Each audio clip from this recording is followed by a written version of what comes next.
This is an oral history interview conducted for the Witness to War Serving a Nation project at Nauset Regional High School on Cape Cod, Massachusetts. For the sake of this interview, please state your full name and community which you now reside.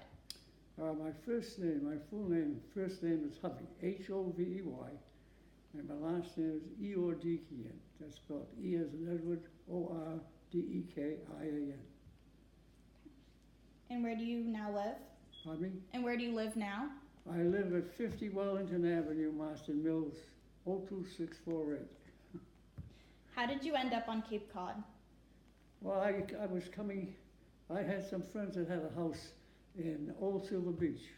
That was back in 1961, and we belonged to the Amherst Post 41 in Watertown, Massachusetts, and he had a house on the Cape. I liked it a lot, and I bought a house overlooking the Seacrest Hotel, right on the highway, overlooking the beach. Okay. And where did you grow up? Pardon me? Where did you grow up? I grew up in Watertown, Massachusetts. That's where all the Armenians from the other side came there as, I could call it a ghetto, the Armenian ghetto. Okay. What was your childhood like growing up? What was my talent? Your childhood like growing up? Well, I had a very difficult family life, only because when I was 10 years old, my mother had to have an operation on her back, and she was away from the house for one whole year at Lakewood Sanitarium in down the Cape, right across the street from Middleborough. And I didn't see my mother for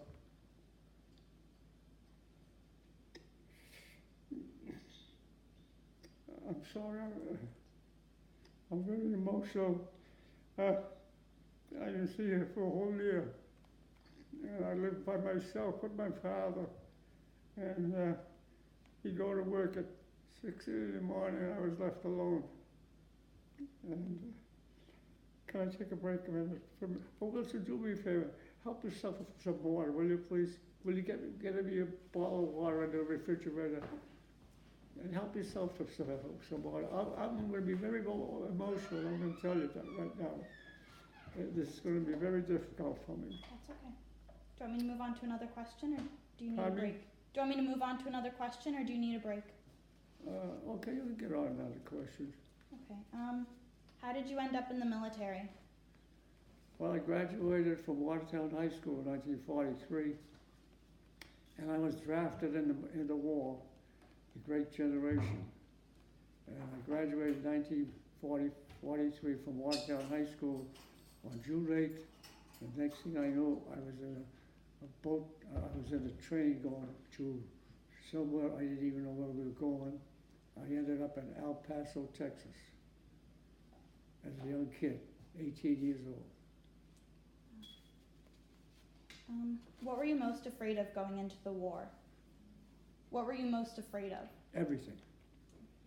I was afraid that I would get killed. I would never see my mother and father again, or my family. It wasn't easy. And it was very difficult for me to go through that. I wouldn't wish it on anybody. Do you want some water? Thank you. And if I tell you the truth, if they told me to do it again, I would do it again. It's very brave. Okay. Did you ever go overseas? Pardon me? Did you ever go overseas? Oh, yes. Could you please describe your experience traveling? I'll tell you, I was stationed in El Paso, Texas. They call it Fort Bliss, Texas. That's in the panhandle of Texas. We had a boot camp there, and we stayed there until March of 1944, and we went to California to the Mojave Deserts to train for the African campaign. At that time, the United States was in battle with the Germans in Africa. And we were living out in the desert to get used to the fact that we would be fighting in Africa. But the war ended in Africa, and we stayed there another 3 months, and then we went cross country and we went by train, and we landed, not landed, but we got to Orange, New Jersey, where we were waiting for the Queen Mary to come to take us to Europe. What was it like traveling on Queen Mary to Europe? Well, let me tell you something. It was the most experience of a young kid on a beautiful ship. There were 15,000 troops on that ship. On the front of the boat, there were about maybe about 8,000 nurses. In the middle of the boat was a great fighter, Joe Louis. He had 22 fighters, and he was going to go to Europe to entertain the troops. And on the boat, he entertained all the guys with 22 boxing guys. And when I landed in Scotland, I got a signature from the greatest fighter ever, and somebody stole it on me. Oh. Yeah. Okay. So you mentioned General Patton earlier. Yes. Could you please describe how you knew him? I saw General Patton over 25 to 30 times. He was the greatest general ever. He was not a pencil pusher. He was out with the men all the time. And I was in the Third Army that he led. And I saw him one time coming out of a meeting with General Bradley and also Eisenhower at a meeting place in Nancy, France. And the other two had left, and he was staying there. They said he'd be out in 15 minutes. He came out, stood in front of his car, and I had a little box camera, and I took a picture. But the only picture was George Patton. That's incredible. Yeah. How close were you to combat in the war? Pardon me? How close were you to combat in the war? You want me to tell you something? I never knew I was in the middle of a battle until I saw a lot of the video on military, and I never knew I was in the middle of the battles. And we used to hide under our trucks. We used to, I honest to goodness, I didn't even know I was in trouble. But I also said the same prayers all the time. Take me out of here, save me so I could see my family. What was the scariest moment for you in the war? Scariest feeling in the war was the second day I landed in Normandy. Pat was on top of the hill waving all the guys over to a camping area, and the Germans were counterattacking. We were the Third Army, and we had the First Army. Bradley had First Army when he was taking care of the where it was Paris, and they were trying to split the First Army and the Third Army, and that night the whole sky lit up, and the German Panzer Division was blown out of the air by the English and the American planes, and I tell you, I thought I was gone. And what was your happiest moment from the war? The happiest moment, if I tell you this, you're not going to believe it. My mother had a sister. Well, if I tell you the history of my mother, this will lead you into a very interesting story. My mother, do you know the story about the Armenians and the Ottoman Empire, the Turkish Ottoman Empire that ruled a lot of areas, acres of land that today they call East, what do they call it? Mideast. It includes Syria, Iran, Kuwait, you name all of them, Iraq, and nobody knows how and why the Ottoman Empire lost its power, but that's for the history to tell the people. But I'm not interested in that. I'm just going to tell you about my part of the story. The Turkish people had a young Turks that had an idea that they should get rid of 2 million Armenians that were living in Turkey. Do you know where Turkey is? I do, yes. You do? Mm-hmm. Okay. It started in Constantinople, where they started to kill all the priests, all the professional people. These are all Armenian Christians. And then they went right down the line to the babies and all the way up to the senior citizens that were 93 years old, that were all taken away and never seen again. Mm-hmm. And that was the beginning of the Armenian Genocide that started, where we lost 1,250,000 Armenians, never to be seen again. It included my grandmother on my mother's side, and my grandmother, and my grandfather on my father's side, and my mother escaped from Turkey and ended up in an orphanage. Mm-hmm. And that orphanage was mentioned in the paper 3 weeks ago, where the Pope was giving this young these nuns a hard time, and my mother was at that particular orphanage for 9 years. And what else can I say? Well, Oh, wait a minute. Oh, okay. So what happened with the war ended, and the happiest moment of my life was that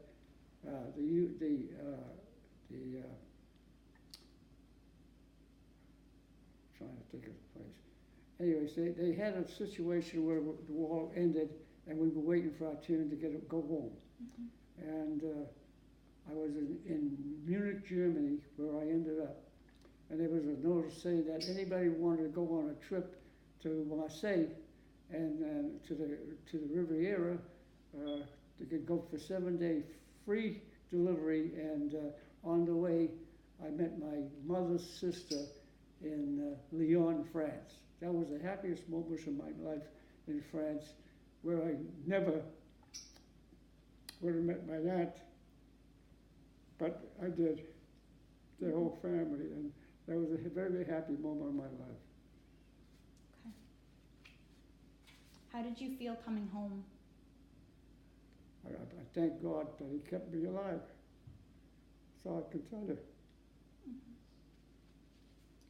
It's very, very, I'm very emotional in that. I still don't know how I'm still here. I really don't. Okay. How did your military experience impact your personal life? What's that? How did your military experience impact your personal life? Well, tell you the truth, I got a long story if you want to listen to it. I'd love to. When I got out of service, I had a scout that was scouting to people, the kids in high school, and his name was Jeff, what was his name?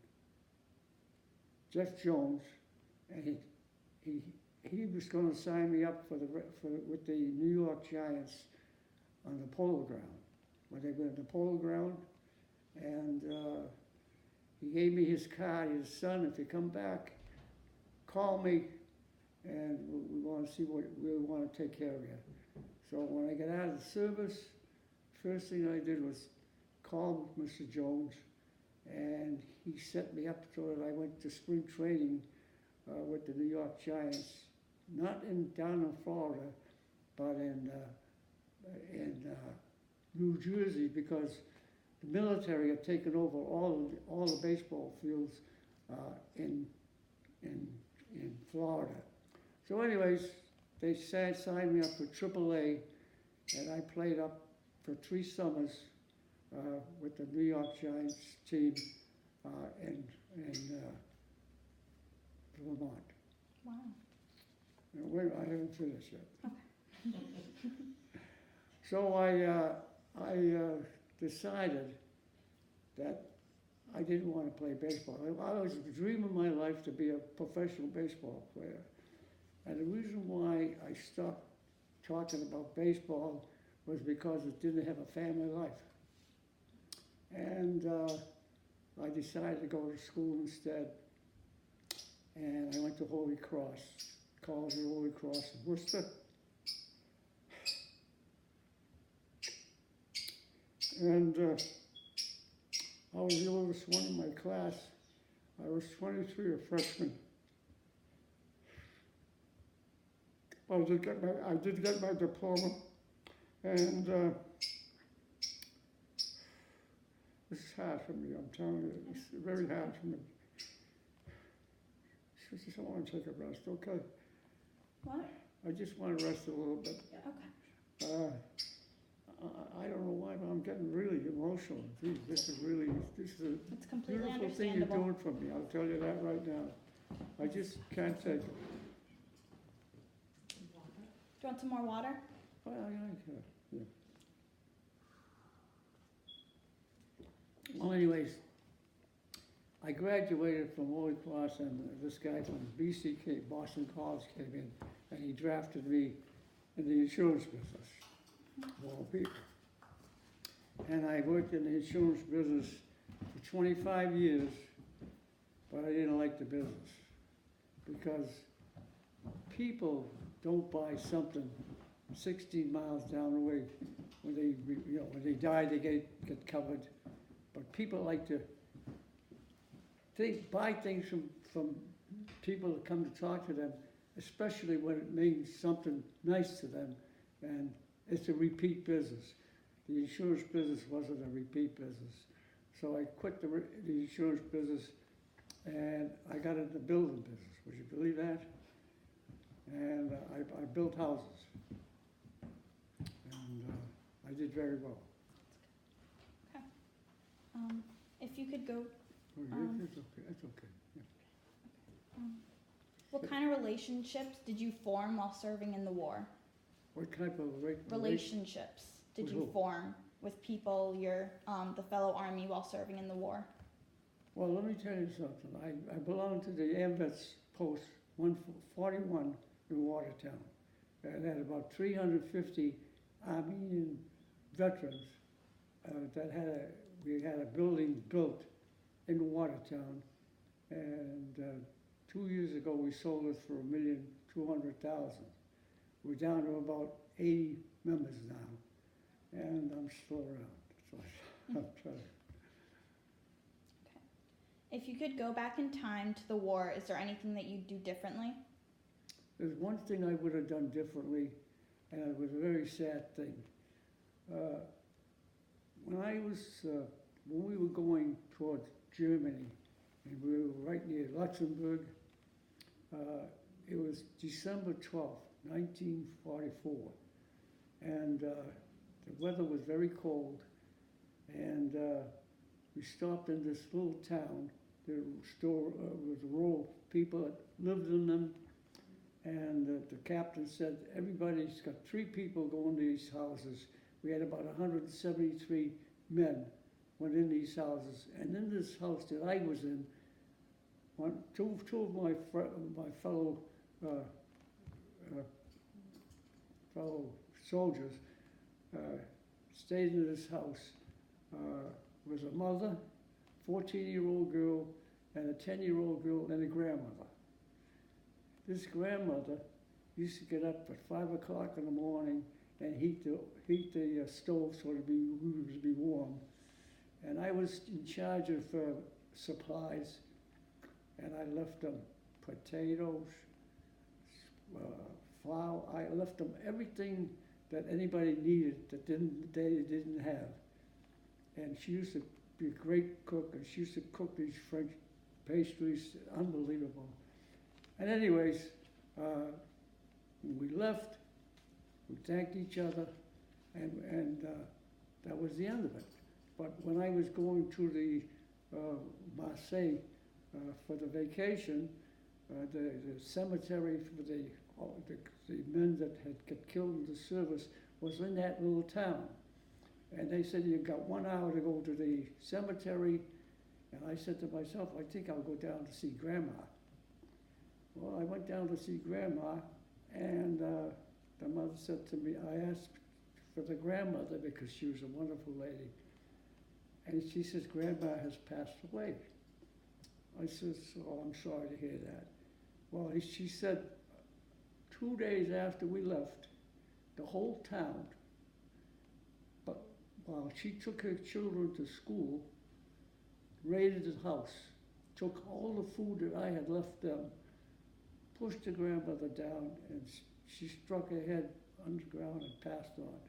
That was the worst thing that ever happened in my life, that I wish I never gave them that food. That's how hungry you are. When you don't have any food, you'll do anything to get food. And those people were desperate. Mm-hmm. So I can tell you about that deal. Thank you for sharing. That was a sad thing in my life. What advice would you give someone wanting to join the military? What advice? Mm-hmm. I couldn't get the guy. I couldn't go in there fast enough. Two of my best friends couldn't make it because of ill health. One was he couldn't hear, and the other one had a broken leg. So they cried like little babies because they were not able to get into the service. Mm-hmm. Well, in my luck, there were about eight graduates from Watertown High School who were on the same train, and we were in the same outfit. And in a way, it was a good thing because a lot of the mothers knew each other. And one of my best friends got killed one night when he was out fixing a heavy artillery.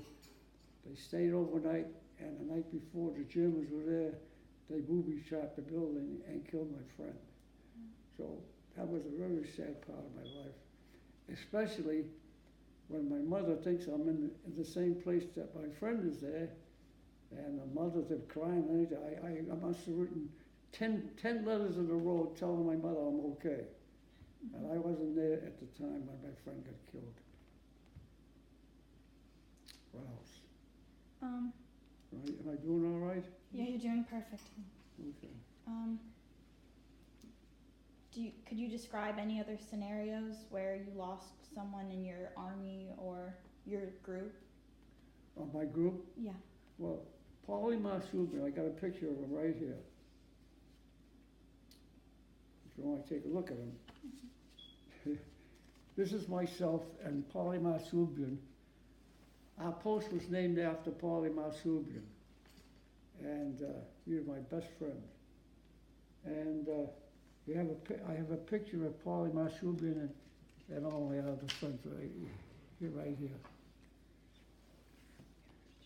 One of those pictures of Paulie Marsubin, Italo Tilraco, Watertown High School, graduated with me, Bill Ishkadian, and myself. That was taken 10 days before Paulie got killed. I'm sorry. It's all right. Go ahead. Earlier you said that you wanted to tell me a story about your hat. Do you Oh, want I'll to tell talk you about what. You see this hat? My son, 3 years ago, Christmas, he bought this hat for me. And this says here, veteran World War II. And I wear it very proud to wear this hat. And every time I go down to the store or any place I am, a lot of them come up to me and thank me for my service. Mm-hmm. And they ask me where I was. My uncle was in the service, World War II, and there was a conversation. And if you want to know the truth, it was like medicine to me talking to people, because I'm 94 years old and I'm still talking not bad, because these people gave me the will to talk. And everybody that came up to me just made me feel like, I was a person that these people wanted to talk to. And here I am. Okay. How do you think the military has changed from the time that you served to now? How it changed me? Mm-hmm. Well, I'll tell you, I was a very independent guy in the military, and I'm still an independent guy as a civilian. Okay. Do you have any other stories that you'd like to share? What else can I tell you? Well, let me tell you something. One time, we were having problems with the tanks. We were a tank company. We repaired tanks and heavy artillery. And our tank folks were very thin. They were about this thin, but Germany had tanks that had bolts with that wide. They could go right through mud and everything. But these German tanks couldn't maneuver to knock off the German tanks because they had to hit them on the side. Because if you hit them straight ahead, the bullets would bounce out like a golf ball. But on the side of the tank, you could get the tank's threads and stop them. And as a result, we were able to kill a lot of those Germans. So were you in combat to kill Germans in tanks? You want to know something? I was in combat, but I didn't know it. Really and truly. And I went up all the way up to Belgium, France to get some equipment to weld them onto our tanks and make them wider so they could maneuver in the rain. Mm-hmm. Okay. How did you know that the war was over? When the war was over, when Truman, can I say something about Truman? Yeah. My personal feeling about Truman was the greatest president that ever lived. I'm going to tell you why. He was the greatest what that ever lived? Pardon me? Well, president? Okay, thank you. He was the president of the United States. He actually was vice president when JFK passed on. He took the presidency. And he was the one that actually stopped the war because he and, who was that general? MacArthur didn't talk to one another because MacArthur wanted to fight the Japanese with man-to-man, and Truman wanted to drop the bomb. And he dropped the first bomb, and they didn't do a thing. But the second bomb ended the war, and that was the greatest day of our lives. I mean, did I explain that okay? Yeah, perfectly. Did you understand that? Mm-hmm. Okay. How did you adjust to post-military life after you got back from the war? I loved it. I loved every minute of it. I'm a born salesman. Tell you the truth, my life started when I graduated from college. The month after I graduated, I married my wife. And I met my wife at a party of a neighbor in Watertown. And we got together, and she was 19 and I was 27.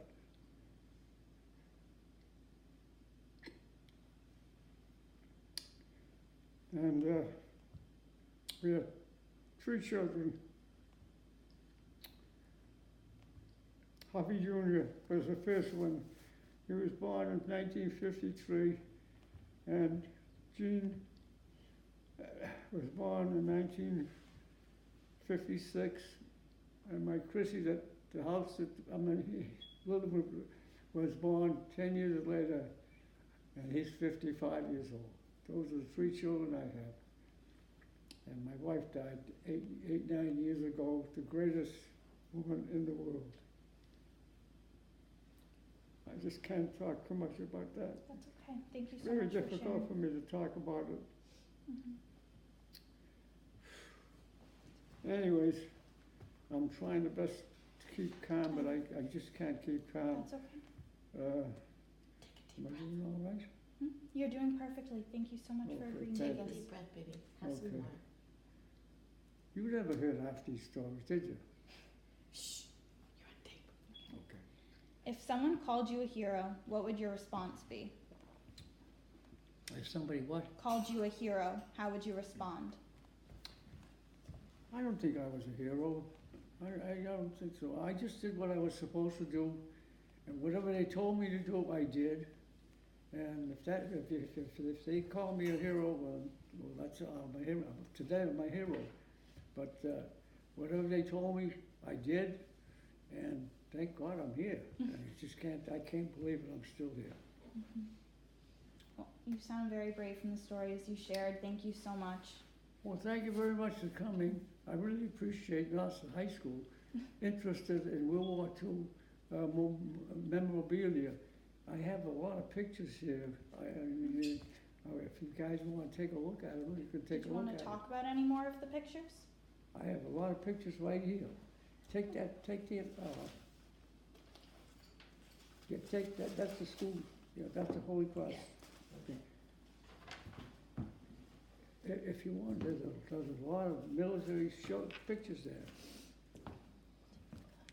I don't know if he wants to tell you, or do you wanna look at him first and ask him questions about him? We'll ask after. I'm just gonna wrap it up, okay. We're just about out of time for the recorded interview. Is there any final thoughts that you'd like to I share? can talk you through another couple hours if you want, that's all right. It was thank you very much for Thank thinking you. of me, and I think I'm one of the very few people left on the Cape that's a World War II veteran. And anytime they want me to talk, I'm available for any time when I get a little better. Yeah, Of course, I had a little accident, and I've been in the knee rehab for about a month and a half, but I am home now and recuperating. Okay, thank you so much for agreeing to do the project. You were wonderful. Oh, thank you very much. I appreciate that.